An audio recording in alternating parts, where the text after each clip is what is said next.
Bhagavate. Bonjour to everyone.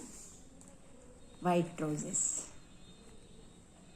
57 June 21st.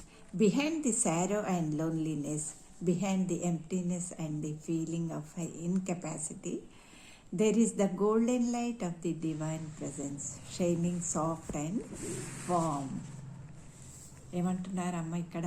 దుఃఖము ఒంటరితనము వెనకాల, అలాగే శూన్యత అసమర్థత వెనక మృదువుగా మరియు వెచ్చగా ప్రకాశించే దైవిక సాన్నిధ్యం, దివ్య సాన్నిధ్యం యొక్క సువర్ణమయ అంటే బంగారిమయమైన కాంతి తేజస్సు నెలకొని ఉన్నది.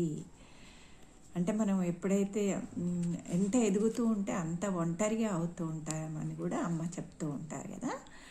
అంటే ఆధ్యాత్మికంగా ఆ ఒంటరితనము, ఆ దుఃఖం వెనకాల, శూన్యత, అసమర్థత వెనకాల, అన్నింటి వెనకాల కూడా ఆ బంగారమయ కాంతి తేజస్సు నెలకొని ఉన్నది. నెక్స్ట్ 25th జూన్లో ఏం చెప్తున్నారు అమ్మ?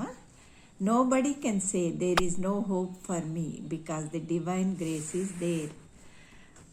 నాకు ఎటువంటి ఆశ లేదని ఎవరు చెప్పలేరు, ఎందుకంటే దైవానుగ్రహం, దివ్యకృపాచడ ఎప్పుడూ ఉంటుంది కనుక. మనం ఆధ్యాత్మిక మార్గంలో వచ్చినప్పుడు మనకి ఏ ఆశ లేదని మనము చెప్పలేము. ఆశా దృక్పథంతోనే ముందుకు కొనసాగుతూ ఉంటాము. అంటే దివ్యానుగ్రహం అనేది మన చుట్టూ ఎప్పుడు ఉంటుంది అనేది మనము తెలుసుకొని ఉంటాము. ధన్యవాదాలు.